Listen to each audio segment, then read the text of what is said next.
interviews. I like to do this to kind of get my head going in the morning sometimes, and I think it's a good routine because you can go over, you know, the yesterday's stuff while it's still in your head. So these are just the hands that I have marked from yesterday that I either did something I liked or did something I didn't like. Yesterday there wasn't a lot of hands that kind of really shocked me, so we'll just go through them and see how I look. So let's see here. Okay, first of all, we gotta get rid of this. No shot. Okay. This is an A6. I think I remember this one. This was an interesting value play. So let's see here.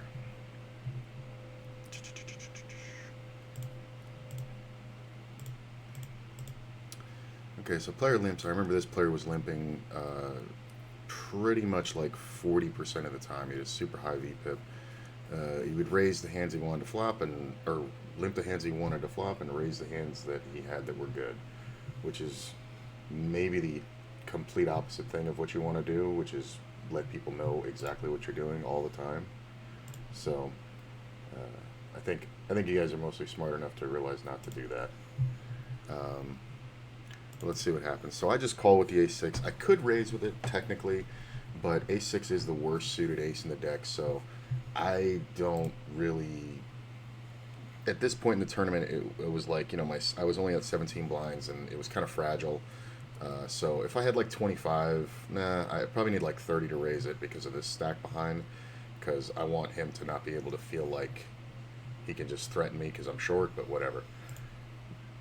Flop comes off with an ace and a backdoor diamond draw. I'm just going to go ahead and check. There's really no reason to bet, because if we bet and we get called, we're kind of screwed, right? Like, what are we hoping? The dude has a flush draw or a straight draw, and then we're just going to have to fade it. And anytime you're relying on the cards to help you, that's gambling. So we want to have more control in that, even if it's just like a draw not hitting or letting somebody draw to something and hoping that it doesn't happen. So we're just going to go ahead and check. Everybody checks around. At this point, I'm 99% sure I have the best hand, unless this guy has something wacky like 9-3 or even Queen 9. I guess could be trapping. The Queen 9 is available, but there's only like 4 combinations of the suited Queen 9, so we have to put some restriction on what he's limping, so we'll go with suited. But I go ahead and bet a quarter pot. This is just kind of, to get a little something in there. I do get called by the small blind or big blind, which he could have anything, I could have anything. I think if he had a good ace, obviously he would have raised pre-flop. I think even a hand as weak as ace 10 offsuit, you know what I'm saying? I think even at this level, players know to raise that when it's limped in their big blind. They'd probably over-raise it and try to steal. We get called 3 ways. So the pot's kind of big. I go ahead and bet a good, what is this, like 40% of the pot? Just because I feel like if somebody had an ace, I would have heard about it by now. I didn't think I was going to get called most of the time. Like when I get called, what am I getting called by here? I'm getting called by a queen, and except for like, I think I remember the hand, I'm going to say it, except for like hands like Queen 10, Queen Jack that may have limped by a bad player limping.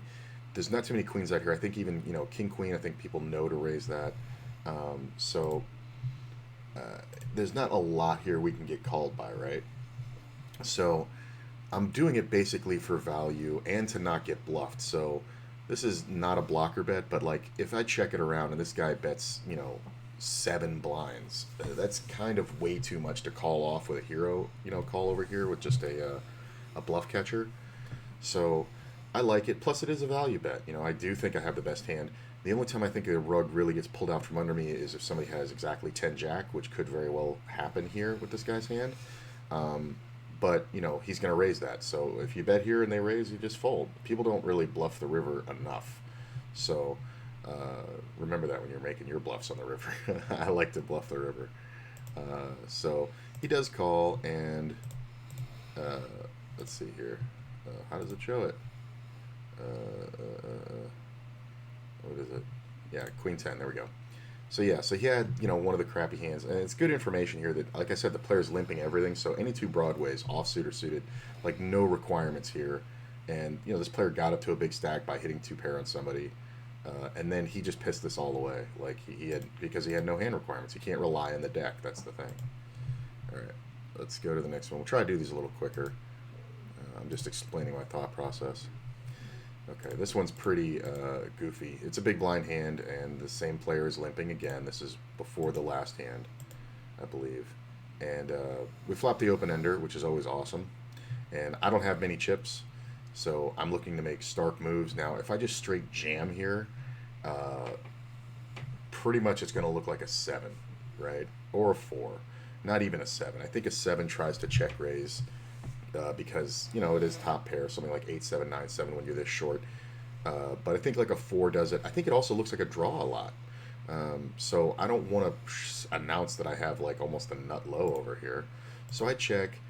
He does make a C bet. Now the thing to realize is he's making a full pot C bet, right? Kind of crazy, kind of bad. It's just not a good idea. Like a regular C bet here would have been like 1.25 to 2 blinds. He just goes ahead and full pots it, and this is, oh, you don't have anything, I'm just going to take it.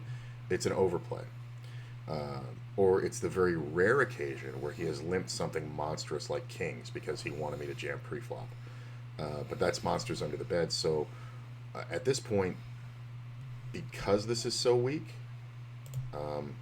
we just rip. And I think I would have done this with any hand in the big blind, having flopped for free, checked, and seen a full pot bet at this stack depth. I would have ripped any hand because this isn't an auto call. I mean, he's got to call 7 blinds. It's a good portion of his stack, and of course he just folds. So bet sizing is a big deal. I mean, people know that, but it's kind of a big deal. So let's see here. This one I remember I don't think I got the max, but I think it was okay. Yeah, I was thinking on it, and it's like, oh wait, this isn't the hand I'm thinking of. Yeah. Why did I review that one? Hang on. Hang on. Why did I review that? Is that just because I was pissed off? Let's see here, what happened? So this player raised. This one called. And I jammed 39 blinds. Why did I? Oh, he only had 20 big blinds. That's why I did it. I don't know why I marked that one. I think I marked the wrong hand there because that's just stupid. Maybe it just pissed me off. It's probably because I wanted to make a note on the other player. So let's see here. A pair of queens. 3.51. I remember this hand. This is the thing. This is a big open. To me, this is an open that says this player wants to get his hand in. Typically, that's going to be a hand like a pair or an ace-king. It's never aces or kings because people aren't just going to announce that they have that strongest hand possible. So I think this is the hand I was thinking of when I marked the other queen or the other nines. I was thinking of this hand because it was queens. So I go ahead and make the standard re-raise just because I want him to shove, and I think if I just open rip 54 blinds, it just looks way too strong to a single open. Plus, it's a waste of a hand, right? So this is a standard 3-bet, standard percentage versus his unstandard open. Then this guy behind rips for 75 big blinds. This was the 6-handed tournament, the 30K. I remember this. I did run this spot. I'm never supposed to fold here, just by the pure math of it. Like we're calling 43 to win what this pot becomes. Which is like 108 or whatever like that. His range is going to contain normally all ace kings, kings, queens, jacks, all the way down to 10s pretty much usually. It's also going to contain some hands, ace queen suited, ace jack suited, and this player in particular, and I don't want to like insult anybody, but this player in particular had a real tendency to overplay the mid-range of hands. Like I saw him take races with ace queen for 4-bet when he shouldn't, and he beat a guy with kings. And I saw him do it with ace jack, and the guy just happened to have what was it? pocket nines, but it wasn't a scenario, and it was for way too many blinds. It was way too early, and I also have history with this player, so I know him from other tournaments and stuff, and he just overplays some hands. So I think what ended up happening here, obviously,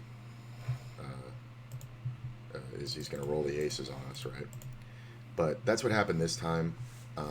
But honestly, I think this is for the times he does this, if he does this move 100 times, I really think it's only aces or kings, maybe 20-25% of the time. And in that scenario, I'm obviously not folding queens. Queens six-handed is obviously much stronger. This is one where people are going to tell me, oh, what do you care so much about this hand for? It's not, it's not a spot. It's not something to worry about. But these hands come up, and I think it's important to recognize that when you made the right play, but it was just the lower percentage time where you ran into a better hand, it's good to recognize that so that you don't, beat yourself over the head going, oh, I fell for it. You didn't fall for it, man. This was a mathematical improbability.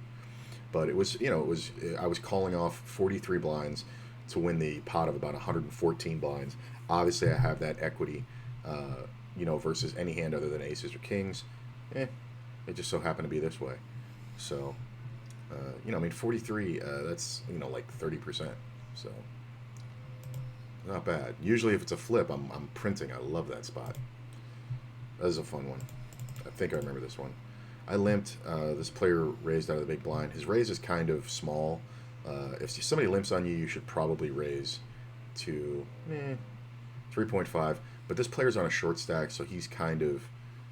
I think he's trying to get the money in, so I think jamming here isn't the best, obviously, because he's only got 9 blinds behind. I have a lot of blinds. He's not making a move here. He's representing a good hand, although it doesn't have to. It's something he wants to race, maybe not something he doesn't wants to play post-flop, right? So let's see. So flop comes off deuce 7. I check. He bets 1 big blind. I float it. I like floating here. This is somebody getting out of line. You should never be doing this. Like, why? What are you trying to accomplish? Like, if he just bets 3 big blinds here, I just go away.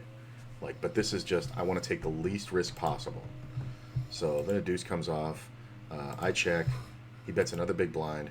I decide to raise small here, and I base this raise on the size of his stack because I want him to call here to see the river, and then when the river comes off safe, I'm going to jam. So 2 good things. I get an additional 2.8 big blinds out of him when he calls this.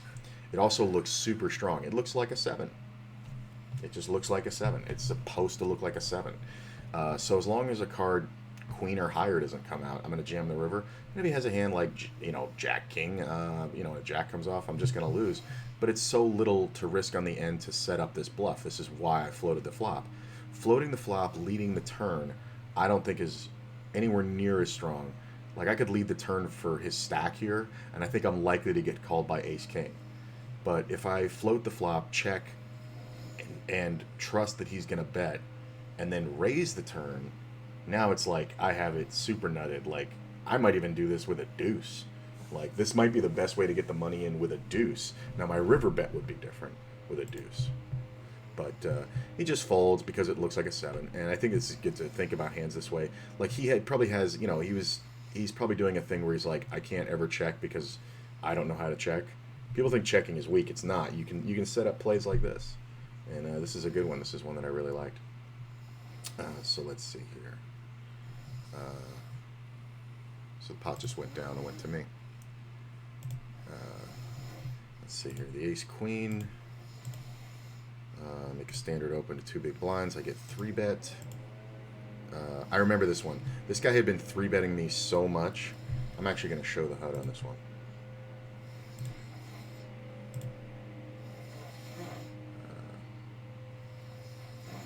What is this? I want to show the HUD the way I look at it. Where's the HUD? I don't know how to do it, but whatever.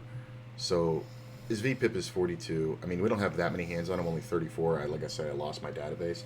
But this is everything I saw against this player that day. Pre-flop raising, 39%, 3-bet percentage, 11. That's not too out of line, but he was absolutely raising way too many hands, and he got this big stack by 3-betting and flopping 2 pair with garbage. Oh, here we go. Let's see. Tournament. Let's see. Change profile. Kiss Hut. Okay. That's what it was. So yeah. So his 3-bet percentage of 11%. And here's the other thing. He was doing it every time. Like every time I raised, every time I raised, on the cutoff or on the button, he re-raised. Now there was a few of them where I 4-bet and he folded, but this was the first one where I 4-bet to a size where he cannot continue. He has to jam if he's going to continue because, hang on one second, because I have 40 blinds behind. We really shouldn't think that I'm going to put in a third of my stack pre-flop and then fold.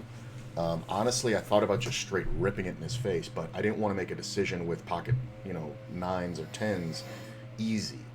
That's really the cusp I was kind of focusing on. I guess jacks too. I didn't want to make it easy to just jam 60 big blinds after a 3-bet of 7.5 big blinds, and he's just going to go, oh, that's ace king. You know what I'm saying? And a player like this is never going to fold those hands, and I don't want him to fold those hands, but he may think better about taking a race, when in this situation, once I make it 20 big blinds, he's jamming for the rest of my effective stack. That's 60. So the pot, well, we'll just look at it. We'll just let this do the math. The pot becomes, whatever it is. Hang on here. Becomes 123. So it would cost me 40 to win 123. With ace queen, obviously, against this player, I would say my average equity is probably going to be about 65 to 70%. I think he's going to do this with ace jack, ace 10. I know he's going to do it with all pairs. So this is one where I just really, I feel like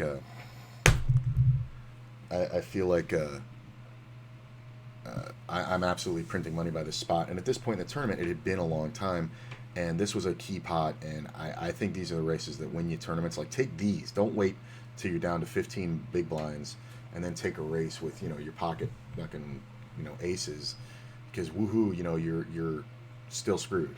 When you have, or wait till you get down to 10 big blinds, I guess, or whatever. These are the races that are good to play. Plus, it saves some of your soul, because you're going to have to race at some point in the tournament. And when you're going to get a price this good, it's definitely worth it. Because at this point, if you give me these chips in this tournament, I think I really go on to go deep. We were about an hour, so about 4 levels to the end of late reg. I'll take this every time, because you give me these chips here in this tournament, I think I'm going to do really well. And he did have pocket 10s, and he won. And it's just a race. But I truly believe he makes a mistake here by 3-betting every time. I'm not saying the 10s isn't a 3-bet, but I'm saying when I 4-bet, man, I've been willing. I think he thinks I'm going to fold after 4-betting there. I'm never going to fold to this player 4-betting there. I don't have that in my range to 4-bet fold versus this player. Let's see here. Little pocket 8s. We can hide the HUD again.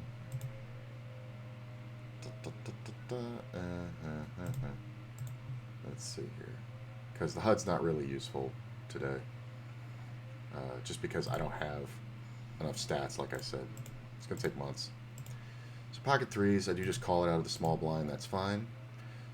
6-6 deuce, I should have the best hand a lot. This is the ones that kind of scare people, because like, oh, my pocket 8s are vulnerable. They could have pocket 9s or better. That's very true, but don't throw out everything just because you have this fear. So he bets kind of big. He bets 5 blinds into 7. That's kind of big. Like a standard C bet. Like even if I had jacks here, I think with jacks I'm only betting like 3.5, maybe 4. If I think the other player's got an overpair like 8s and I want him to jam. But we're pretty deep. I mean, he's 40 blinds effective. 45 blinds effective right now. So I decided to just call it because it just kind of seems fishy. This is one of those ones where it's not always easy to put your finger on what's going on, but bet sizing is definitely a thing. So I check. He now bets, 11.87. This seems weaker. See, like, here's the thing. With good hands, typically, like, if you had jacks or queens here, typically what would happen, the bet sizing is the player is going to bet a standard C-bet, because people, I think good players realize standard C-bets are standard for a reason. They change over time. Standard C-bet used to be 3/4 pot. On some websites, it still is. But, in the MTT world right now during the current poker meta, uh, there's a lot more small bets because making somebody make more decisions seems to be more effective to get them to fold than to making them to make one big decision. Because people can have enough equity to justify in their head saying, well, I have a bottom pair and a backdoor flush draw. I can hit a second pair, I can hit trips, I can hit the backdoor flush draw card, and then you're just getting them to commit their stack with nothing, with a hand that has the equity to beat you. Not profitably, but at this time and playing, MTTs, it's only about that time. I mean, you're going to make the best decisions overall. You're going to do the best overall. But the truth of the matter is, it's not like a cash game. I can't pull money out of my pocket and keep playing with these players that are, I believe, not as good as me. In this tournament, I can play another tournament, but this one's over if I lose. So when he makes this bet here, so the thing that I was going to say was that he made an over bet on the flop, right? He's like, and that's like somebody, betting that big of the flop is kind of him saying, I want this pot. You can't call if you don't have anything. And he's only looking at the board. He's only looking at 6-6 deuce to say, you don't have any of that. I don't have any of that. I actually said this live to a player who made a big jam on me, and I was trying to figure it out a couple months ago back at South Point. And we were in a tournament, and I was just kind of sitting there thinking about the hand, and we were on the turn just like this. But he had jammed over pot all in, and it covered me. We were very close in chips, and we were very near the money. And I kind of sat there, and I was like kind of thinking about the hand, and I pretty much decided to call. It was almost the same hand. I had like pocket nines, I think, in this scenario. And he said, you don't have any of that. And for some reason, it rang in my ears out of my own head. I said, I don't think I need any of that. And I said, I call. And I said, he says, do you have any of that? And I go, I don't have any of that, but I have this. And I showed the pocket nines, and he actually had, what is it like? He had something like ace, a gut shot and an overcard, and I won it and ended up going on to win the tournament. But that was a big one, and it was like, some players, that's why they get their mind. They base their everything on the board, and that's just not what happens. So when he bets 11.87, now this is an underbet. Like, even if he incorrectly betted on the flop and was overplaying a pair of tens or something here, he should be betting bigger now, because now he has his fish on the hook, right? Like, what hand do I have that can beat tens? Deuces? Sixes? That's pretty much it. Like, I could have ace-6, I guess, if I'm playing the worst suited ace in the deck for a raise out of position. But there's only two combinations left. There's ace-6 of diamonds, ace-6 of spades. Am I really going to have 3-4 out of position? I don't know. 8 combinations of a suited 3-4. Pocket fives, I guess, is a beat, but I'm not calling on that flop with that huge bet unless I think he's just absolutely full of shit, which... But if he made a standard C-bet, I think I would have just ditched fives, right? Maybe take a card off. Depends on the player. But yeah, it's just deuces and sixes, and there's just not enough combinations for me to think I'm good with a pair or with no pair here. You know what I'm saying? I need pocket tens or better. I really do. So he does this. I guess I had to go ahead and just rip, because I'm like, I've had enough of your nonsense, and I don't need the last card to come off and him have ace jack or something and win, so then he just folds. And this is the thing, I got a good amount of this player. Like, after he bet the flop, I was like, he's gonna bet again, you know what I'm saying? Like, but and I started, we ended up winning. What did we win here?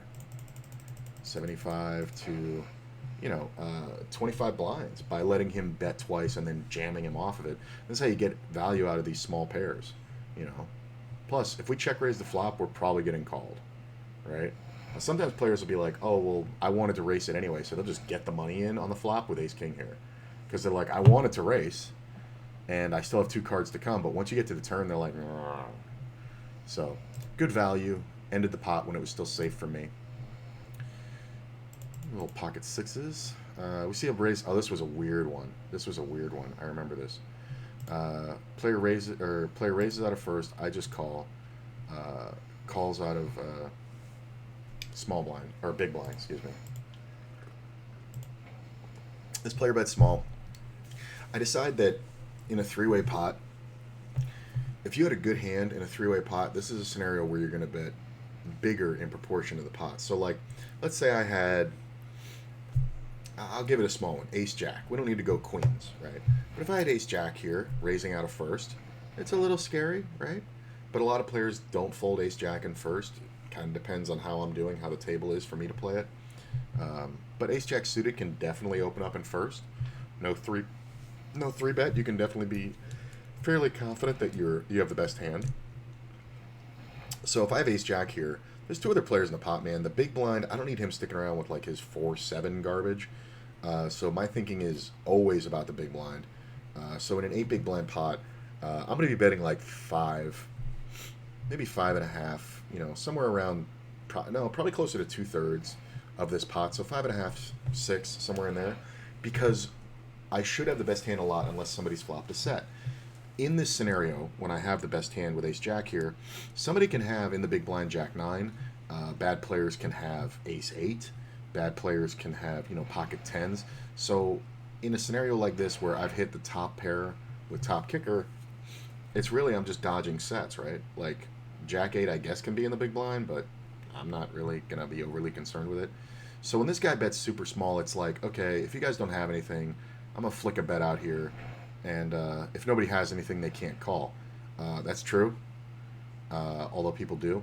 But you always can do something when you can't call. You can always raise. I have 6s. It does have value, but I'm turning my hand into a bluff here, obviously.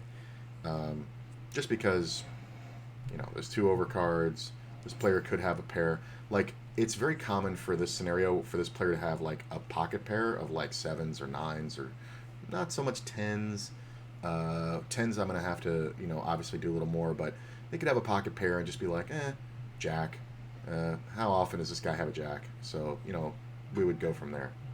Oh, I got a text, sorry. So he calls it, and another jack comes off. And a lot of people abandon, ship at this point and go, oh shit, there's 2 jacks. It's very unlikely I have a jack. That's true. It is very unlikely I have a jack because there's 2 on the board. But super unlikely that you have one unless you're just the best player in the world with ace jack, where you don't bet properly, you're betting it to trap. Like, I've done that with top pair, but it's very rare, and usually we're much further into the tournament or much earlier. I'm either trying to get the whole stack in or steal a pot when I'm doing this move. So that means that in a scenario where he bets small on the flop to see if somebody has something, and a player raises him on the flop, and then he calls it to see what develops, I have set up the fact that I have a jack. So just because there's another one on the board doesn't mean I don't have one. It's not impossible. It's actually highly probable with this betting tree. I love betting tree thinking. It's if this, then that. So if I bet the flop and somebody raises, they have something, a jack is the most common thing to have. Then we move down. So I bet small. Did someone raise? Somebody raised. Probably has something. I'm saying has something. And then it's like, it goes down. What's the most likely? Has a jack. Turn comes off. Did the player make trips? Unlikely. But after the flop action, it's very likely. So I'm going to go ahead and I'm betting here for value, but not over betting. If I had a jack, this is right about where I'd bet if I wasn't me. If I was me and I had done this betting and had a jack, I would have bet more. Because I think when you bet like 19 here, you get jammed on by pocket 10s. I also think you get jammed on by pocket 9s. I know you get jammed on by a flush draw. All these things are good when I hold a jack. I would be inducing the other player to feel like I was bluffing. This bet's too small to be a bluff. And it's also too big to be a trap. This is a value bet. This is the old value bet bluff. This is about 55% of the pot, something like that. This is like, if you have something, you can't fold. This is me saying, literally, I have a full house or ace jack. And if you have a jack, I'm going to stack you off. And it's very scary, and it worked. It's a good thought process. And the major contributor to that hand was position and his flop bet. His flop bet told the whole story, set me up, and let it happen. So Only got a couple more here of these. Let's see. King 10 offsuit. A lot of small blind hands. I'm not surprised I marked them. I've been working on my small blind ranges and my small blind aggression. And in the past, like, 2 or 3 weeks, just really studying some stuff and having fun. And I've gotten a lot better. I actually, before my system crashed and I lost all my data, my stats in the small blind were absolutely atrocious.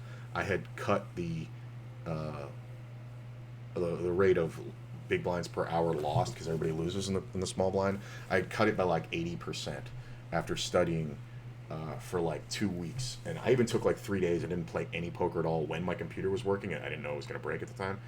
And I took 3 days where I didn't play at all, and I just studied small blind ranges.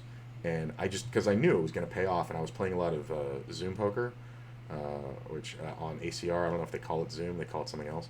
And I was playing like 10,000 hands a day just because I wanted to work on small blind ranges. I was using it as a training tool, and I actually made a lot of money out of the small blind after that. Just playing 10 and L, Zoom. That's fun to play. So here's two big blinds, called. I obviously want to squeeze. I have two broadways. It's kind of also based on my stack. I am a big stack. I hadn't been squeezing much. Another thing I've been working on, obviously. So when we make a squeeze, we want to make a sizable raise. I think I even could have gone bigger here. I could have gone to 10, but a pot size bet is what? 2, 4, 6, 7, 8. So this is about a pot size bet. Yeah, because I would have to put in 2, 4, 6, and then the other blind is 7. 7.8 plus my bet, so 9.8 would have been a full pot bet. So this is just under a pot bet. I probably clicked the pot button, and I backed it off half a blind. Because 9.8 would have been full pot. Poker dealer math. I still remember it. The easiest way. Add up all the bets. Like if you called this bet first, so there'd be 2 here, 2 here, 2 here, 1 here, and 0.8 in the middle. If you called this bet first, and then added all that together, match it. So 2, 4, 6, 1, it makes 7.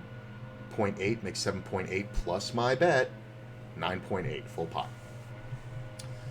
Oh, I hated dealing PLO, but I was good at it. So we do get called now. If the original Razor had called, I'd be more scared. When this player calls, it's usually a pair. It's usually a pair or something speculative, 10 jack. 10 jack. So we go ahead and c-bet, obviously. This is a little above standard. I kind of wanted to set up like I was trying to work his money in. I think a standard c-bet here would have been 9.8, maybe 10 big blinds. It'd be a third of the pot. But I decided to go a little bigger because I want it to look like I have a good hand that's trying to get all his money in. So if he calls 13 blinds here, he only has like 40 left, and there's going to be, what is that, 24? There's going to be 46 in the pot. It's setting up a pot-sized jam on the turn. He's going to have a 1-to-1 stack-to-pot ratio. So, yeah, I think that's absolutely why you do this. So I was trying to make it look like I was geometrically betting to get his stack in. As a matter of strength to jam the turn. But after he called, I kind of thought better of it for a minute because I thought maybe he's just on a draw. He may not give it up, and I think at this point in the tournament, 40 blinds, we were still in the re-entry, so I slowed down, and I think it was a timing tell that I got off him about how long it took him to call. It was like instantaneous. He checks, a queen hits the river. Could he have 10 jack? Yes. Is it very likely? No, because 10 jack I think jams on the turn, flush draws jam on the turn. I think he has something like 8-10, honestly, which means I have to bet. The queen on the river is better for my range than his range. He doesn't probably remember the pre-flop range. I don't have to put them all in. I can just, because putting them all in at this point just kind of looks too bluffy. I would do that with 10 jack or a set of queens, or king queen. I would just jam. But I think this looks like a big enough bet where I can get called by something good, not great. So if he has king queen, he's going to be on the fence about calling. Like king queen of diamonds, he's going to be very on the fence about calling. But in the end, I think most players at this play level, buy-in level, will call. And that's what I would do with aces. Pot control on the turn, and then go for the big value on the river. But he folds. So it's the story you tell sometimes, and I think I told the story of having pocket aces, pocket kings, ace queen. I could have even had queens here played this way, obviously. But yeah, I think if I had jacks, I would have played it that way too, because unless I'm up against the suited queen, meaning king queen suited, because no re-raise pre-flop, king queen suited, I think I would have played pocket jacks the same way, because he should never have a queen unless he has specifically that hand, and that's one combination, king queen of diamonds, because he's not continuing with the king queen of spades past the turn, I don't think. So it's one combination. So I definitely think I would have played jacks similarly, just because it's value. But you have to bet on the river here, because what if he has ace eight of diamonds? Well, I lose. You know what I'm saying? He was wrong to play the hand the way he did, but I lose, man. And sometimes you have to bet the river. That's why you bet the river, is so that you don't get beat by hands that should have folded. You didn't give them the opportunity to fold. This one's a little earlier in the tournament. It's pocket sevens. We have a limp out of first. I think that was the thing. This is probably why I marked it, is because that's kind of wacky. Player calls my raise of 3 big blinds. I like raising when nobody else raises, obviously, or nobody else opens. He checks. Standard c-bet. Very standard. 3.23. He calls. Turn comes off. A lot of times players will just call to take one off. Checks. I bet now half pot. Looks like I'm working my money in, right? Yeah, this hand, I'm remembering this hand now. It's my favorite. So it looks like I'm working my money in. I'm not really afraid of a queen. I'm kind of just putting enough pressure on a flush draw here. So it's a big coincidence if he has 2 spades. But if he does have 2 spades, I think he jams here, and I'm calling. I think if he has a queen, we would have heard about it before this point. The only thing I think that he jams here that I lose to is pocket sixes or ace 5 suited, of which there's only like 2 combinations left.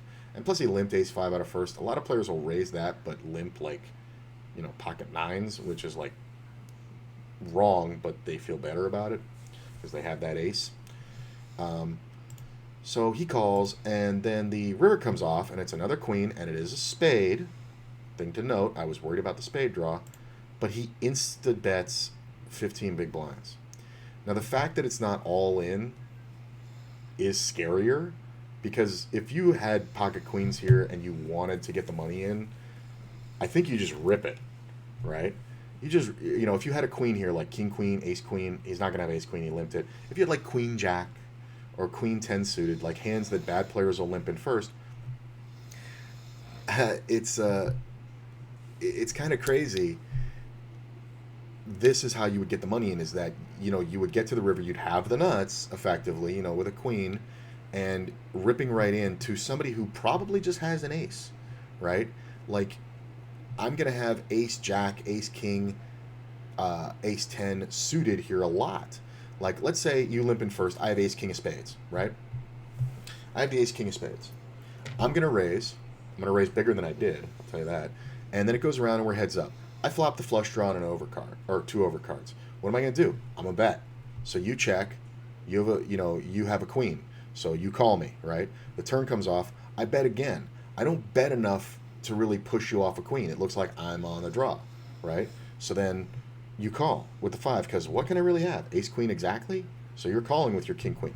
Then the queen comes off on the river, and it is a spade. It makes a flush, and you jam into me, and I have the ace queen of spades. It looks like bullshit, right? Because it's like, why would you ever do that? I just bet the whole way. But it's also, you don't want the river to go by without getting a bet in, so you would do that.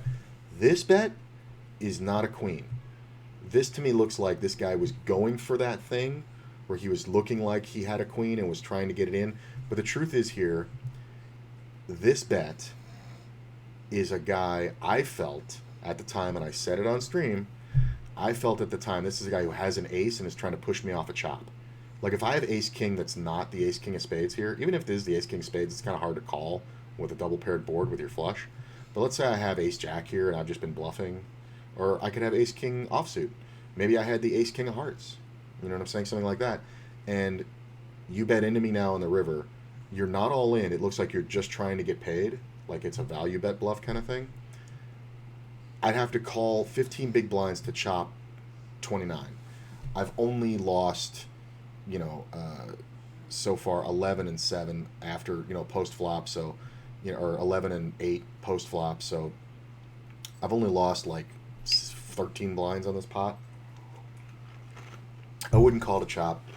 I always hear it around town, around the tables where people are like, you never want to, in streams, you never want to be calling just a chop. That's not always true, but it is mostly true. It's true about 80% of the time. If you're calling a bigger bet to chop, it's a bad idea. Like, if that's your best case scenario, what the fuck are you doing? Just let the guy have the goddamn chop. So he bets. I took a long time here because I had to replay the hand in my head. I'm like, no, he limped out of first. Like, the only hand that he's representing here realistically with a limp out of first is pocket queens or pocket sixes. I guess pocket fives too, but I guess it's any of the cards in the pocket. But there's 2 queens on the board, so there's only one combination of pocket queens. There's 2 fives on board, only one combination of pocket fives, and there's a 6 on board. There's only 3 combinations of pocket sixes left. So that's 3, 4, 5 hands that I can't beat that play this way.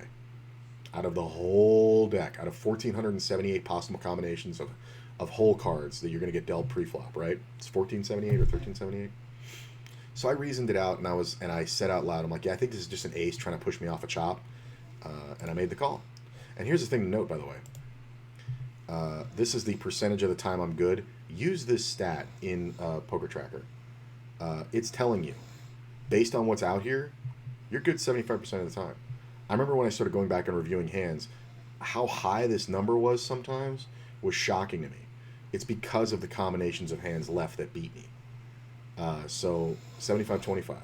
Just based on those odds, I should make this call. Just based on that. So I make the call, and we see ace-9. His flop call is ridiculous. Somebody just knocked on the door. I don't even know who that is. His flop call is ridiculous. He's only calling with a back door, which is stupid.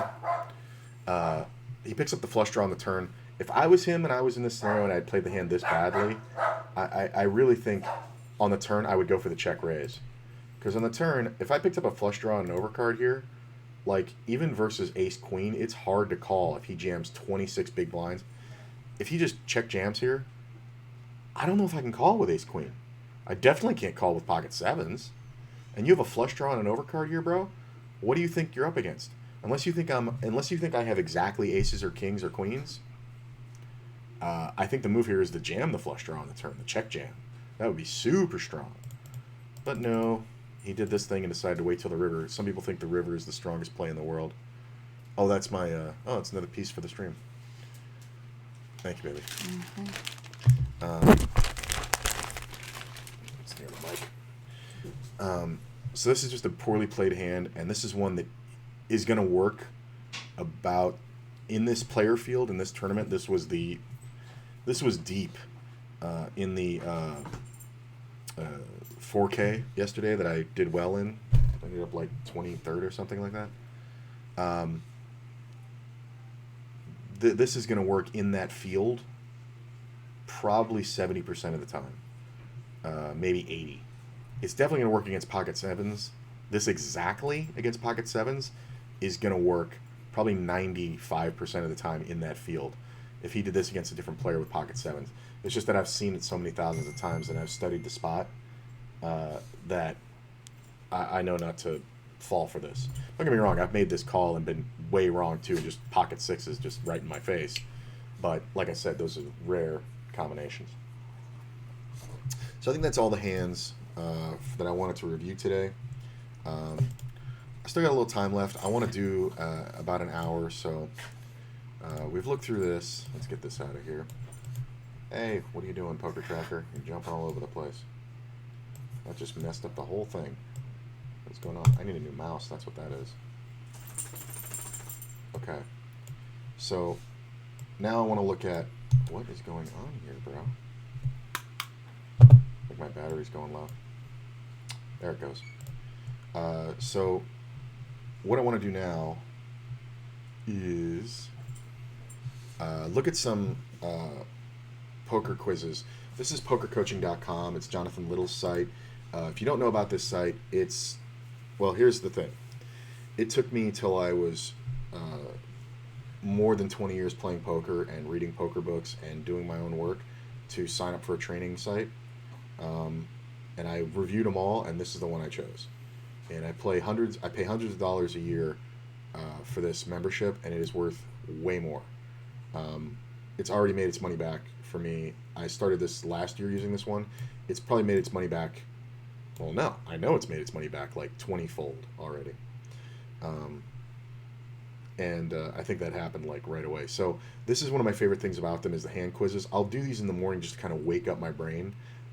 This and play Hearthstone, but I think we want to stick to poker in these wake up with me's mostly, especially when they're going to be replays. Uh, so if there are more people here, we might play Hearthstone. So I'll usually take a lot of whatchamacallit. I'll look at either a spot I think is relevant or something that I'm interested in, and then just pick a few.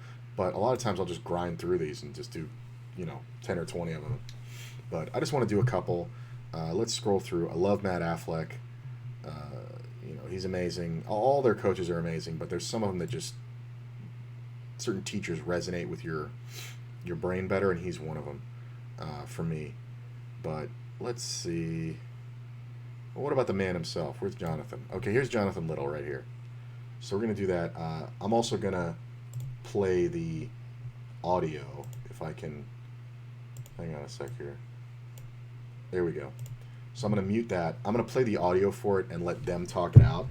And then I'm going to talk out my thought process. So let's play Jonathan Little's. Small blind in the World Series of Poker main event, facing a raise to 800 from a splashy player. Under the gun +1. Should we fold, call, re-raise to 2,700, or re-raise to 3,600?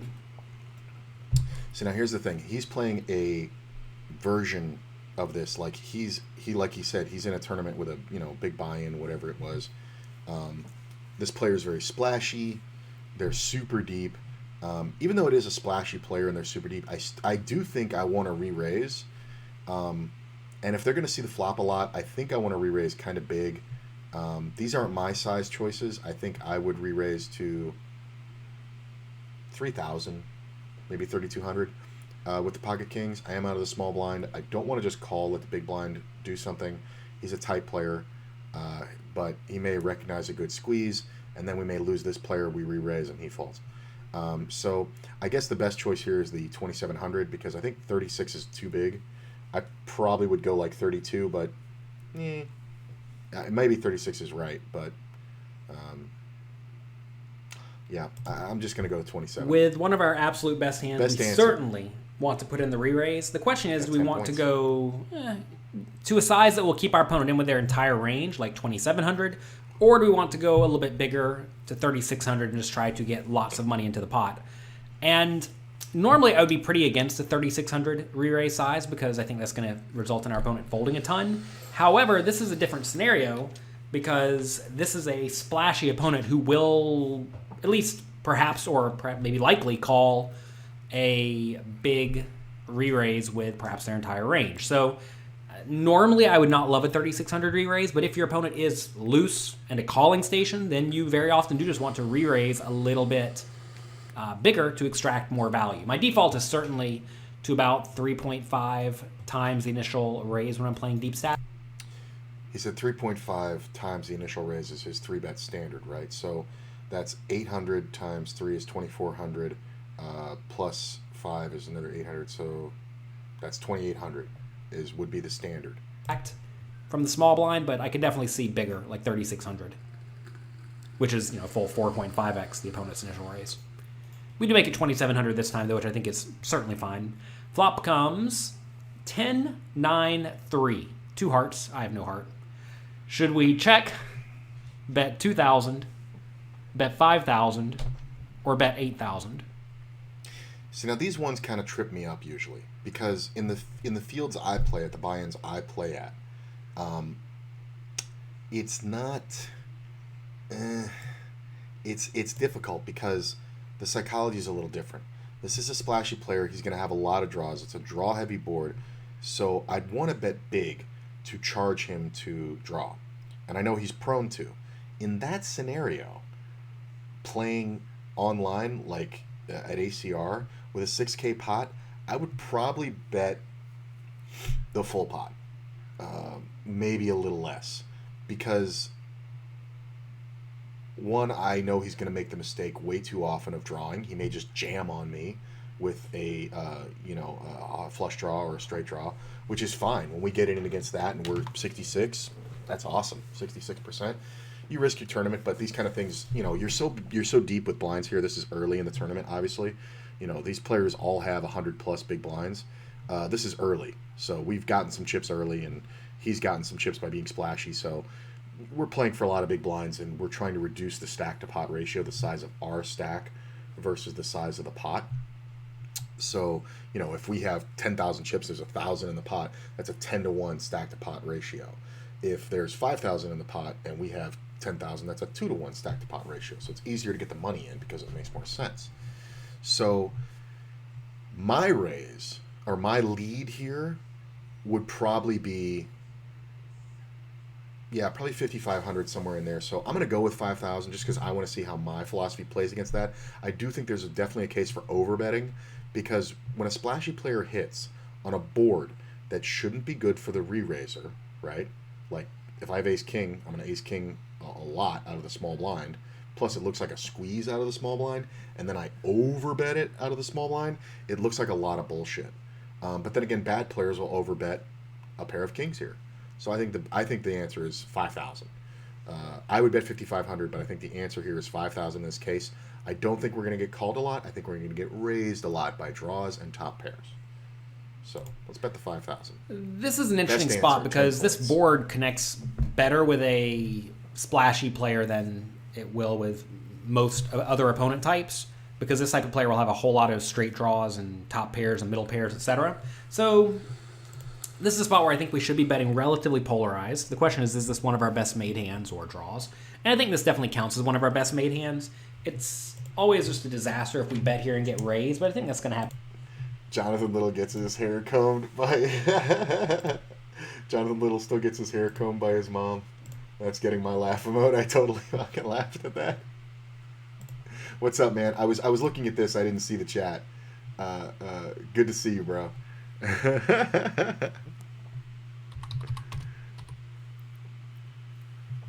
True. Oh, the stream. Did the stream pause? No, I paused the thing. Yeah, I did that because I was whatever.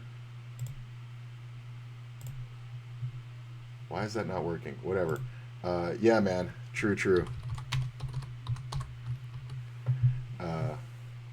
That's the new emote there.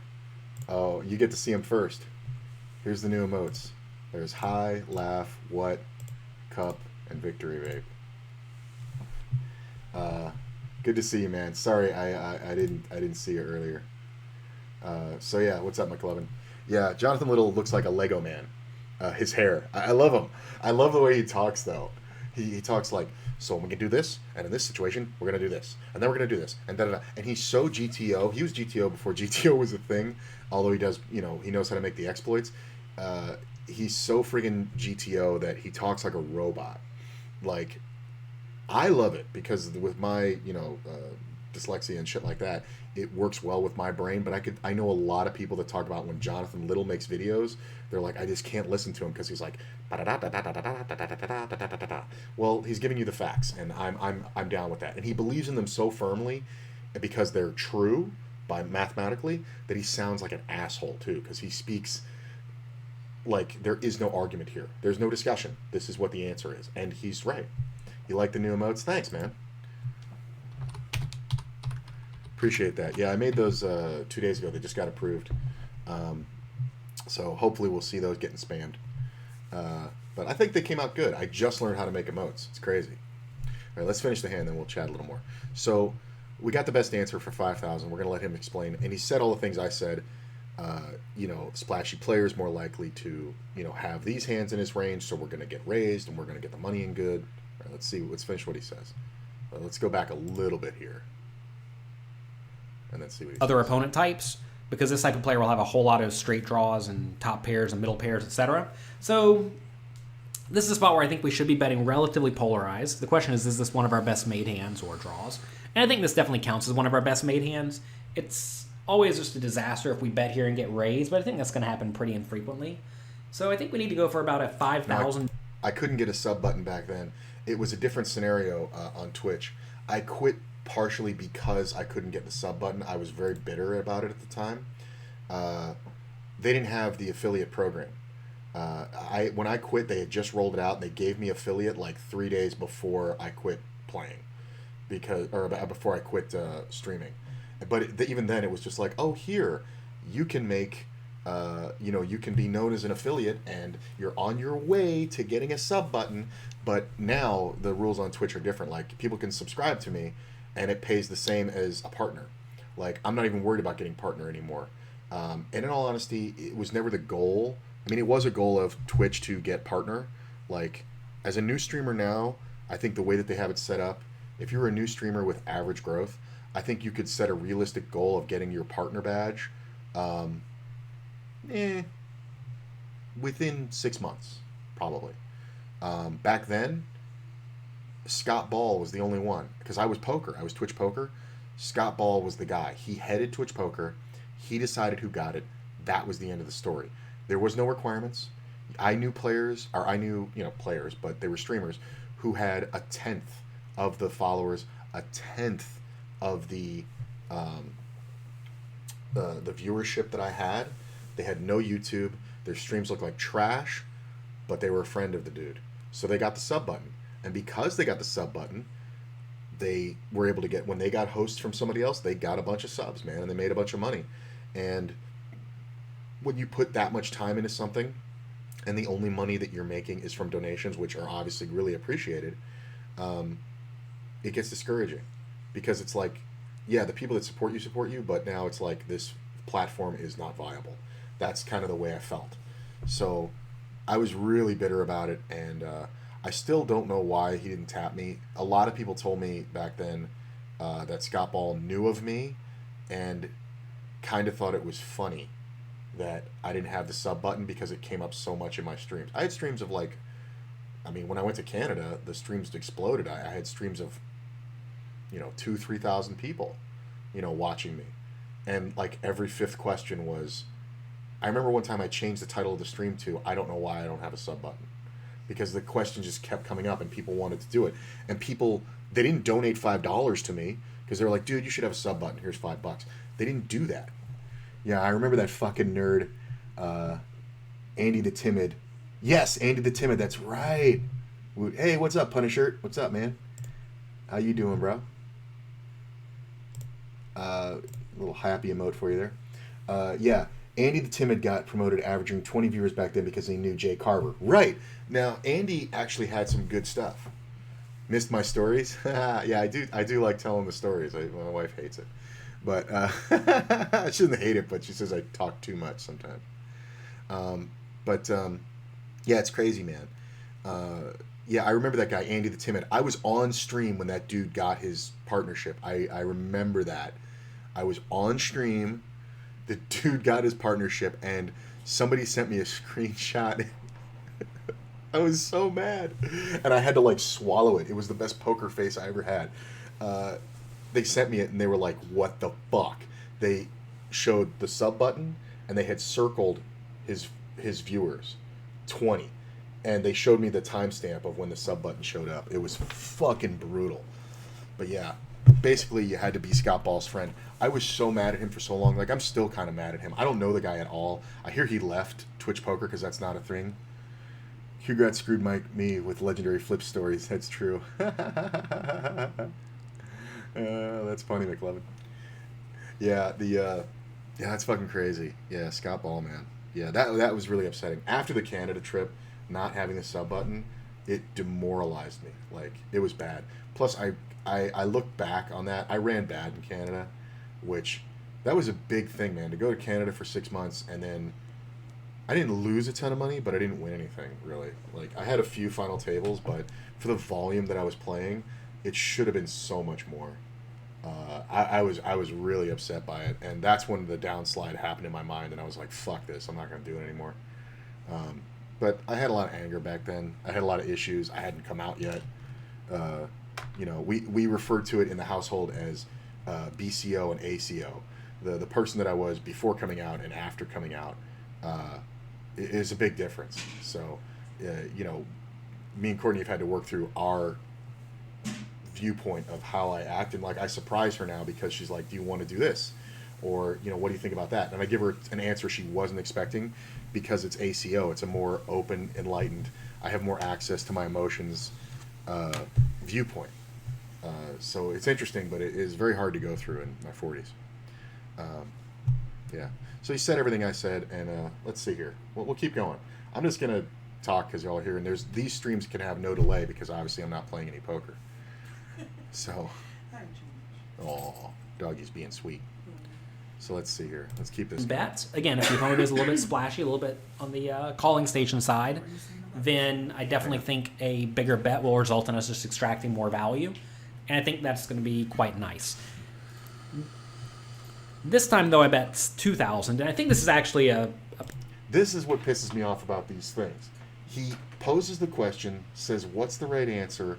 And then at the actual example, he did something different. So maybe he went back and reviewed this and realized, oh, I made this mistake, so maybe you can get it right before I do. But I see this a lot with a lot of these that they post where they didn't do the thing. So now we don't get to see the result of the thing. Like, I think this video should have been done from the point of view of, I made a mistake this hand. Like, he should say that up front right here. Pretty bad play. And the reason I think this is a pretty bad play is because it just lets our opponent stick around with all of the hands in his range, and the vast majority of the hands in his range is going to have some equity. I mean, like, come up with a hand that doesn't have at least a gut shot or an overcard or something, right? It's kind of hard to come up with many. So, and you're giving him 4-1. Like, if you told me my opponent had pocket 20%. Fours or something like that, I guess I'd bet tiny, but you don't know he has pocket fours. It's certainly likely the opponent's sitting here with a 10 that's going to call any bet, or a 9 that's going to call any bet, or a gut shot, or... Right, and what he's saying is, if a 10 is going to call any bet, right? Like, if this guy has king 10 or queen 10, even without the heart draw, or just like ace 10 or something like that, even if he has those hands, he's going to call. There's a point Assassinato made in one of these where he said it, he articulated something that I had thought, but I didn't put the words together. Flip, by the way, how is Jess and Q? That's a story, and I'll tell you in a minute. Q's right here. Q's great. Hang on, Q. Q's great, but I want to get through this point. So, in this scenario, when you 3-bet pre-flop, if the other player has something like king 10 or ace 10, they've hit the best range for their hand, right? So, when they have what's best for them, you want to bet big because they're more likely to call with a hand that's so good for them, but they're fucked versus what you have. It's like when you have ace king, are you still chewing, and you're still chewing ice cubes. Yeah, I am, but we got an ice maker that's very fancy. It's a tabletop ice maker, and it makes soft ice cubes so the crunches are not as loud. They're definitely not these big, like, horse things I do. I can't break that habit. I give it up. I quit. I reduced my nail biting, which was a lifelong habit, by 50% by wearing the nails on the left hand. Oh, now I'm worried Q knocked Jess out. Didn't knock her out, but we'll get to it in a sec. So, like I said, when the player hits something that's good for them, you want to bet huge. So, like, if you were to 3-bet ace king and then hit the ace, you want to bet big because the other player, if he can call you, he's going to have ace queen a lot, and you're just going to stack him. So that's a good concept that I don't think I hadn't put the words together in my mind, but I knew the concept. But once I heard those words, I was like, oh fuck! Now it comes up like 5 times a day, where I'm just like, oh, bet monster here. Like, I don't want him to fold. He's not gonna fold. If they can't call this, they're not gonna call anything. So let's see. Overcards or something like that. They'll also call any bet. So this is definitely a mistake on my part. We certainly should have gone 5,000. I don't like a giant bet to 8,000. Unless you can just like look and tell the opponent kind of likes their hand. Because when you start to bet 8,000, even the most splashy opponents are going to realize, okay, this guy's blasting it, so I guess I should get out of the way. But this is a pretty big error here by me. If I am betting here, it's going to be my best made hands and draws, and I just want to bet on the bigger side to extract value. Turns an 8. Interesting spot.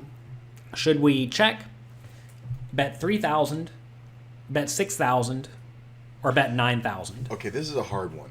Because like he said, now we're in a decision tree where the mistake has already been made, right? Like we have this hand, we 3-bet, we do this. If this happens, we do this.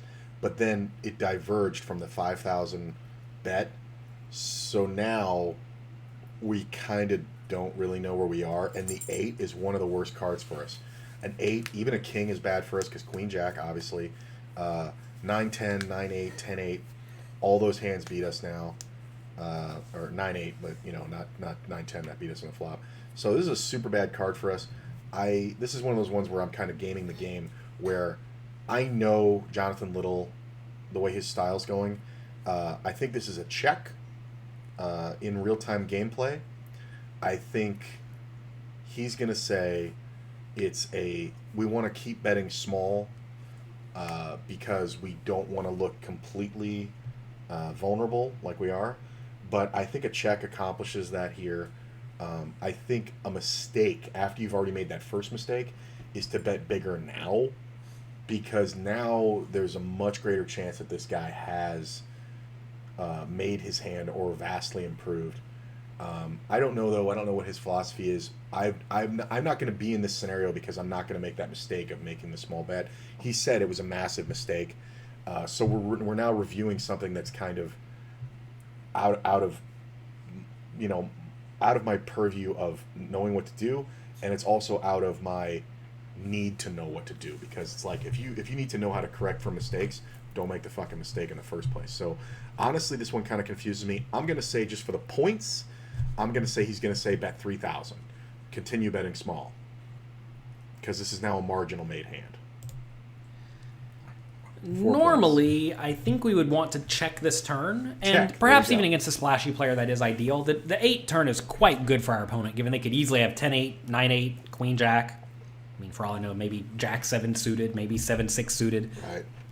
So given this turn's pretty good for the opponent in general, I think we do want to check. However, I'm not opposed to making a pretty sizable bet between 6,000 and 9,000 if we think the opponent will call. Oh, somebody's calling me. If we think they're going to call.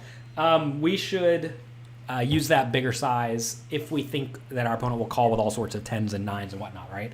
Like if our opponent's sitting here with Ace 9 or King 9 or Queen 9 and will call a 9,000 bet or a 6,000 bet, then obviously we'd rather bet than check, because our opponent's just going to let it go check with a lot of their marginal made hands, right, which is a decently large chunk of their range.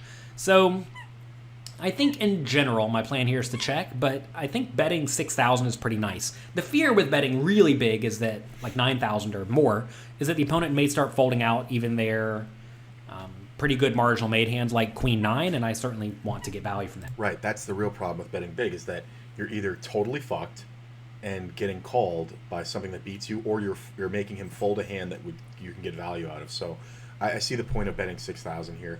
I think it's between a check and 6,000 bet. I only got 4 points, so I guess I don't know what the answer would have been. We'll go back and check it out. Either check or bet. As you think your opponent is generally more aggressive and will put you in more difficult spots, checking becomes substantially better, because while we do have the best hand most of the time, if a lot of money goes in this pot, we actually don't have the best hand most of the time. So This is a situation where we should either check or make a solid 2/3 pot bet. It does go check this time. River is the 5 of diamonds. Should we check, bet 3,000, bet 6,000, or bet 9,000? What I'm going to do, no, I'll do that later. I think when it goes check on the turn, I think we just go for value. This hand has been played completely opposite of what it should be. But I think now on the river, in this scenario, if we had checked the turn, I think we can go for value on the river. If we get raised, it's obviously a fold. But you don't want to let somebody off the hook. The question is, do we want to make it look bluffy for big, like 9,000? Or do we want to bet 6,000 and just get called by a 10 or a 9? I think in play, I think the move is 6,000. Although I'm not opposed to 9,000, because somebody might go, hey, he's just got ace high, and he might call you even wider. So I think the move is 6,000 just for value. We're straight value bet. This hand has been played totally crap, and I do want to go back and see what the best answer on the turn he thought was, because even though he checked, I think he thinks the best answer on the turn was to bet 6,000. But let's see what it is. This is a pretty similar situation 10 to what we were just in on the value. turn, where we have the best hand almost every time. If we bet now, though, I definitely think a 10 Right, or and 9 you have will 218 call. blinds, exactly. So you have And you don't folds really in have to here. worry about being raised so much, given the 5 is pretty much a blank. So this is a spot where now our main concern has gone from not getting stacked when we happen to be beat on the turn to now just trying to extract maximum value because we very likely have the best hand. So this is a spot where I think we need to go 6,000. If we start going bigger, like 9,000, again, depending on how splashy the opponent is, that may be the ideal play. But I do think big, close to pot size bets will start scaring out a lot of players. So in order to not scare out our opponent, I think we should go 6,000. I think that's going to get called by a 10 every time. It's going to get called by a 9 a lot. If our opponent randomly has an 8, like Jack 8 or 8 7, they'll probably call 6,000 as well. Yeah. So I like 6,000 in this scenario. We do bet 6,000. We get called. And we win a nice pot. Really, though, the main focus of this hand was the flop bet size. I do want to So this is a... just let's reiterate let that him real finish. quick. I think I played the rest of the hand fine, at least reasonably. On the flop, I bet small, and this is a big mistake. When you're playing against a splashy player, the thing they do wrong is they call too often with tell us junk. the answer. So if they're going to call too often with junk, I just want to bet bigger and get more money in the pot. And if a normal bet size for you in this spot, maybe like 4,000, maybe size it up a little bit against these players, but like to 5,000 or 5,500, because they're still just going to 5,500 call. was my bet. And by betting just a little bit bigger, you just extract more value and make the pot bigger with what is very likely the best hand. Okay, so I want to go back and see what he thinks the best answer was on the turn. I think he's going to say that it was the 6,000 bet or a check. I just want to see which one. So this was the one we just took. You can see I hadn't played through it before. That's the fun part, is seeing what you know when you do these. So we're going to go ahead and play it again.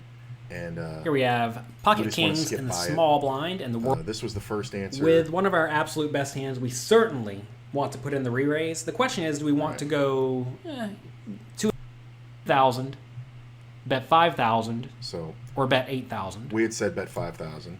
This is an interesting spot because this board connects better with a splashy player than it will with most other opponent types, because this type of player will have a whole lot of straight draw. Okay. So Bet this 3,000 This is bet now 6,000, after he made the mistake or of bet betting 9,000. of betting 2,000 on the flop. So this is after he made the mistake of betting 2,000 on the flop instead of the 5,000 bet that we chose that was better. Like I said, 5,500 was my bet that I called out between these. So he ends up checking here. I think a check after you've made that mistake was the best. That was what I was going with. I think it's either between a check and a bet of 6,000. I said that I would normally check, but I thought he's going to say bet small because he fucked up the flop. But let's go with check and see how many points we get. 10 Normally, points was I the think check. we would Okay. want to check the. Cool. And then the river bet was 6,000. So This is a pretty similar situation to what we were just in on the turn, where we have the best hand almost every time. So if we it's bet always good when I do these. now, though, I definitely think a 10 or a 9 Back to will quizzes. call. Come on. So it's always good when I do these. I like to go back through them if I didn't completely, like if I didn't get the top score. I'm not doing it to get the top score, but I want to see what the effect of that, what is the best answer. So I made the mistake and only got 4 points on that turn bet because I was gaming the game. I was gaming the meta of what I thought he was going to do versus what he actually thought. My initial answer was check. I definitely should have just gone with check, but I find that's the only thing I find with these quizzes that's hard to do, is to sit there and go, well, I think this, but then your brain, after you've taken so many of these quizzes, you sit there and go, well, I think this, but you know what? I'll bet he's going to say this. So you just try to win the game of getting all the points, which is not the point of this. The point of this is to learn. So it's kind of stupid. But, hey, what's up, Pooh Larry? How you guys doing? Feel free to say hi, guys, if you show up in the chat. So it's about 11:40. I'm going to go ahead and end the Wake Up With Me. I'm just trying to keep these to an hour. Let me know if you guys like this format. I like doing these in the morning and honestly having somebody here with me to talk them out talk out my process rather than just clicking it like I'm playing poker is probably better. So I'm going to go ahead and end the stream now. I didn't look at the schedule for today. I'm going to do that and figure out what I want to play later. I'm thinking if I decide that it's a MTT day, that I'm going to probably start around 4 or 5. If it's, cash game day. What's the story? The suspense is killing me. Okay. Oh, you liked it. Good, Punisher. Okay, the story with Jess. I don't know how much detail I want to go into about that. Okay, well, basically, the story with Jess is that we don't talk anymore. They don't talk anymore. Coincidentally, it wasn't as a result of this, but coincidentally, there wasn't an incident, but it was just a difference in viewpoints, and I think my feeling on it was that they were both realizing who they were, and they didn't like the other person. Like they realized, isn't that accurate? What do you think? I mean, yeah, people just grow apart. We've been very close for quite a few years, and there is a substantial age difference between us. Yeah. And we're just different people, different experiences, different lifestyles, and so we just came to an agreement to disagree and just leave each other the fuck alone. Well, plus I think there was you said this too, there was an element of it where you were attracted to Jess. Yes. And she was like your girlfriend without the sex. I called her my pseudo-girlfriend. Pseudo-girlfriend. And you guys had some incidences and played, but she was just like a girl playing in a field that she didn't want to be in. Right. Yeah, like, I had a few drinks, I'm going to kiss the girl. That kind of bullshit. It became a little more in-depth than that, because it was like, she didn't want a girlfriend. She didn't consider herself, bisexual or lesbian or anything like that. But then it's like, as soon as I said, I'm going to try to find a girlfriend, and I got serious about trying to find a girlfriend, she got so... She got jealous. Yeah. She got jealous. And she was like, she literally said the words like, am I not enough? And I'm like, no, you're not. You don't fuck me. Like, there's no fucking. It's like, okay, cool. Everything... But I get to kiss you every once in a while, and that's it. And like, you can have everything of a relationship, including the hardships and the bullshit, but you don't get anybody touching your ass. It's okay. This is fun. Right. So, but that was the root of it. That wasn't what caused us to not talk anymore, though. Right. No. I understand that. Yeah. I mean, she definitely became a different person. I mean, I definitely became. Well, you both did, but I think hers is because she's so young. I think she's growing through. She's getting it now. Now that she's 30, she's like understanding what I was going through. But no scissoring, right? No scissoring. all the relationship jazz, but no scissor. It's still cool. Like, I have no animosity towards her.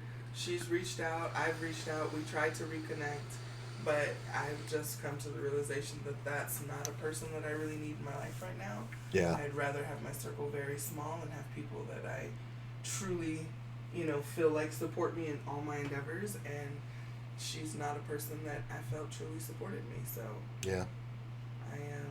Yeah. We don't talk, but there's no animosity. Like, she's come to town. She's reached out a couple times. Have you hung out with her since she's come back? I have not seen her since. Right. That's yeah. I haven't seen her. Yeah. I mean, she came out I saw her that February before the pandemic got crazy. Thank God Q didn't go knocking her out. Yeah. It got, you know what? It got bad. If she had been in person, I probably would have hit the bitch. Because we did have an intense... There was a lot of anger there for a while. An intense discussion.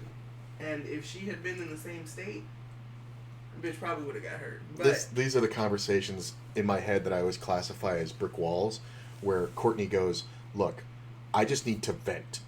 And it's that meme of the guy talking to the brick wall, and I'm like, okay, my job is to sit here and go, and occasionally go, I told you that bitch crazy. Or am I still in Vegas? Yeah. We never left Vegas. Still back in the apartment thing, the same apartment building. Yeah. Yeah. After the fire, we're back in the same complex. Who was that asked about Jess? Who asked about Jess? I think McLovin asked about Jess. Oh yeah. Because McLovin used to McLovin used to kind of chit chat when You haven't been in 3 years. It feels weird. Yeah, it is weird. Uh, but this is not the time to come out and visit. Don't travel to Vegas right now. Delta's kicking up bad. Like we've got mandates back on and all like that. Still doing Uber rides. No, I stopped. I'm gonna put the command in chat, but I'm gonna answer you too. You guys want to check out the commands, exclamation point commands, to like get a lot of info. I know that there's a lot of things people want to know, but I don't mind answering this real quick. Alias you set for the command Uber and Lyft does not exist. Well, that just got killed. Yeah, me and Jess used to chop it up on text. Really? McLovin used to... Oh, that's right! McLovin did text her, remember? Yeah. Oh, yeah, that's right. I forgot about that. That's absolutely right. I totally forgot about that. Oh, wow. Yeah, I guess that makes sense he would ask. But yeah, the Uber thing, I stopped doing Uber when the pandemic hit. Basically, I was out driving, and the day that the presidential order came down, for the mask mandate and for the shutdowns, I was out and I went to 5 grocery stores to try to buy just our regular groceries. Like I wasn't a toilet paper hoarder, but I grew up in Florida, and we used to have those for hurricanes. You know, the martial law thing. So when that happened, I was like, oh, these things are going to disappear, and yeah, he was talking with Jess like 4 years ago, so it was a long ass time ago. Yeah, it was. Yeah, my first stream 2 days ago, I went back and checked. It was the first stream I put up in 1,486 days. I was very tempted to wait till 1,500, but I wanted to get started. But yeah, it was 1,486 days, so that's over how long ago it was. It was longer than that. But so I just went to a bunch of grocery stores and tried to get a bunch of shit, and then came home, and that was the last of Uber that I did. About a month ago, I drove a little bit because things had quieted down. But then talking to my family, we went out there for a visit to see my parents. I hadn't seen them in like 2 years. And I was talking to my dad, and he was like, so what are you going to do? And I was, the benefits were running out, and I was broke. And it was like I had been supporting us partially through poker through the pandemic. Like I started again with $100 and just built up. But basically I was working on a $1,000 bankroll, and I had to win so much every month to cover expenses. And then one month I broke even, and breaking even when you need to withdraw every dollar of your bankroll is not good. And that's just regular variance. Like I didn't lose money, but I didn't win anything to keep going. So I was just kind of out. And I was talking to my dad, and I was like, he's like, what are you going to do? And I'm like, well, I got to drive Uber, I guess. And I was like, that's all I can do. I don't have any other skills. I don't, what am I going to do? Go deal poker? That's more exposure, right? To the virus. And eventually, he came around, and, or he didn't come around. I didn't really ask him for anything, but he contacted me and he said, look, if you're going to do the stream thing and all like that, and he's like, he realized that how much money I was making with poker basically. And, he said, yeah, you didn't go Labor Day weekend. Good. That was a good weekend to miss, man. Labor Day weekend out here was insanity with the exposure, and that was before the mandates were back up. Now they're back up. They tend to do the mandates out here after a big event. Like if they knew a mandate was coming down, they delay it till after the weekend. They already knew they should have done it, but they postponed it till after Labor Day. But yeah, it's full on back here. So my dad called me, and when I was in Colorado, there was a sentence that I said. He was like, is there something you can do online to make money? And I was like, I've been doing it with poker. And he said, yeah, well, not poker. And that really like dejected me. And I think he thought about it, and he had a conversation with my mom about, that poker is actually something that I did for a living. And he called me, and he was like, look, he knows all the stuff about the viruses and Delta and AV2. Keep that thought in mind. AV2, you'll be hearing that a lot in the next couple months, according to Andy Block, who hasn't been wrong yet. And he just said, look, we don't want you driving Uber. He's like, you can't do that. He's like, it's too much exposure. You'll get corona. He's like, I know you're vaccinated, whatever, but it's way too much exposure. You can't do it. It's bad in Vegas. So he's investing in me. So, he's helping me cover the bills. And I told him, I wanted to get back into streaming, and he thinks that's a good idea. And, so that's why I changed the whole theme of the channel to Qui-Gon Broke, Well, let's see here. I'll put the command in. I think it's !name. Yeah. So I changed the name from Flip to Qui-Gon. Glad you got family looking out. Yeah, I'm one of the lucky ones, man. I'm one of the really lucky ones. If our benefits had ended, my family couldn't help or wouldn't help, we'd have been pretty fucked. And I definitely wouldn't be streaming and trying to rebuild this right now. I'll tell you that. I couldn't. I would have to be driving like 80 hours a week. It's fucking insane. And the money's out there to be made, but I also would feel, when I was off the road and they were saying like, oh, you should, people are getting out there and driving, I didn't want to take it away from drivers who couldn't get benefits, because it was a challenge to get our benefits. Like, it was bad. We were without any help for like 5 months. So when the shit came in, it was just like we just basically got even.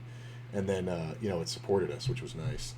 60-70% supported us. Right.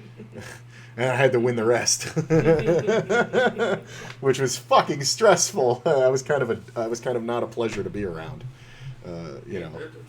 Yeah, for all parties involved. I mean, I think it was part of the reason, I think, also that my relationship ended with my girlfriend. But whatever. Yeah, the new name is, I rethemed the channel to my favorite thing in the world, and basically my philosophy, my religion, Star Wars. And I went with Qui-Gon Broke because I gone broke, and Qui-Gon Jinn is one of my favorite Jedi. Liam Neeson played him in episode 1, if you don't know. But excellent philosophy on that character. I read a lot about him. I've always liked the deep lore stuff of that. And Qui-Gon was one of those guys who just kind of did his own thing, didn't listen to anybody else. He didn't fit into the Jedi Order, although he was very powerful Jedi. But, he wasn't on the council because he argued with them and he didn't agree with their philosophies. And his version of what the Force should be was an expression of the living Force, and just being attuned to it and staying in the moment was his whole thing. And I like that. And I think I forget to stay in the moment a lot. And I worry about stuff. And not like I'm ripping my hair out. Obviously that's not the thing. But cool thing is Jedi also looks... a Jedi also looks fucking broke. Yeah, they are. They don't have much. Flip, have you always been... you have always been YOLO. I love it. I mean, it's true. You really do only live once.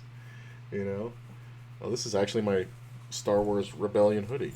Oh, it is. I forgot. That's actually my one Star Wars hoodie. I gotta get more. But I love this hoodie. But I can now fit it. I've lost a little weight. But yeah, so that's why I rebranded the channel. And I was like, fuck it. If I'm going to do it, I'm going to do it and be excited about it. So everything is Star Wars themed. Yeah, I'm trying to get away from the name Flip. I mean, it's I can't change it on the poker sites. But it was a big day when somebody recognized me on the street as Flip and said it. And they said Flippa, because I've been Flip in, card rooms and, as a poker dealer. But somebody said Flippa, and I was at a gas station, and the guy was like, "You're fucking Flippa, you stream blah blah." Like, that was the coolest thing ever. It freaked me out at the time, I will say, but it would be cool to be known as Qui-Gon. Qui-Gon Broke. Nobody's gonna say the whole thing. They may call me Broke. That'd be fine. But people calling me Qui-Gon would be the coolest thing ever.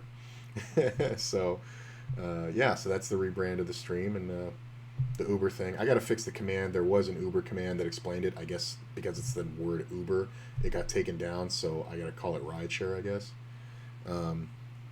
But yeah, so ! Commands. You can check out all the new commands, all the new stuff. There's a lot of new info. My Twitter, !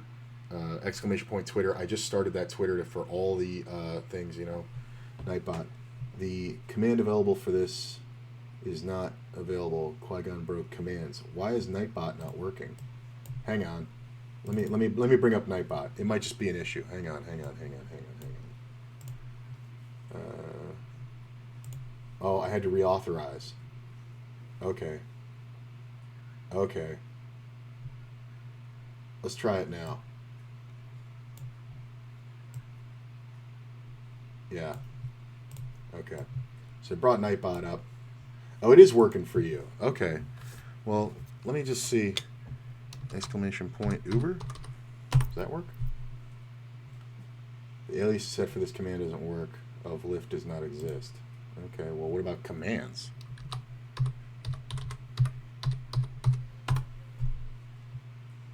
Okay, there's the bot commands. Okay, cool. All right. Yeah, I don't know why it wasn't working there for a second. I don't know. Nightbot's fucking fickle, man. But I'm still relearning how to do everything. I'm really proud of this. Like, I know it seems goofy, and I know everybody does it, but I'm really proud of this.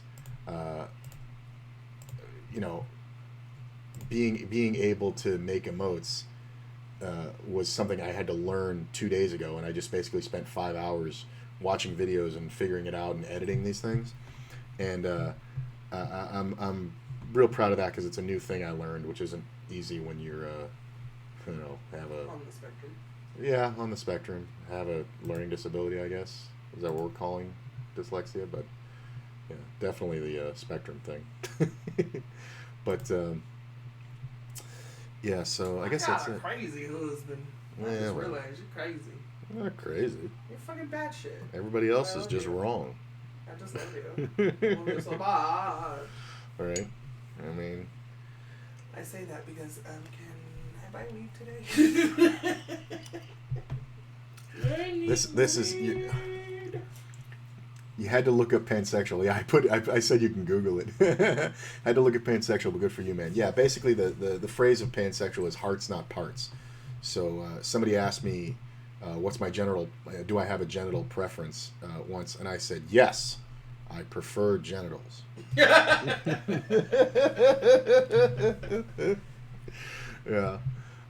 So yeah. For you, it's not even about the genitals. I mean, they're kind of important. I mean, I know, but I don't think, like, with you, I don't think it's not even really so sexual, to be honest. No, it's about the person. Yeah. That's kind of what turns me on. But they have to be pretty. That's my requirement. Well, yeah, but I'm saying that doesn't. I always say have I don't. anything to do with genitals. I always say I don't argue with my dick because I can't win those. We can't win that argument. I So. definitely don't argue with my dick. She gets what she wants. Right. But yeah. So, and that's the other thing too, and that's why the nails too! Exclamation point nails. That's why I wear them. That So. ain't why you get the nails. You get the nails because you refuse to spend all that money for me to go to school and not benefit from it. That's true. Yeah, it was a lot of money to send. Yeah, that was what Q did during the pandemic, while everybody else was kind of sitting around getting fat.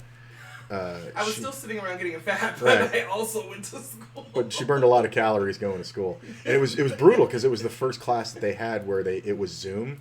Like it was like 60 or 70% Zoom, right? We were the second class that started during the pandemic. Well, no, we were the first one that started after like the pandemic hit. There was a class that had just started, and then the pandemic hit. Yeah, they got really screwed. And they got really screwed. They had to go home. They wound up extending their program for 4 months and everything. And ours was 10 months. It's to be a fully certified 10 months or 11 months, something like that. To be a fully certified nail tech, it was almost a year. Yeah. It was crazy. But she'd have to be on Zoom 3 days a week. It was 2. I went to class 4 days. You went to class 4 days. Well, that was in the end. In the beginning, it was all Zoom. No, in the beginning, it was. They had just changed the mandate, and we were able to go to class. Oh, okay. So in the beginning, I was 4 days on campus. This guy says, McLevin says, yeah, I became a fat fuck during the pandemic and I'm working on it. See? The trick is to start out fat. Yeah.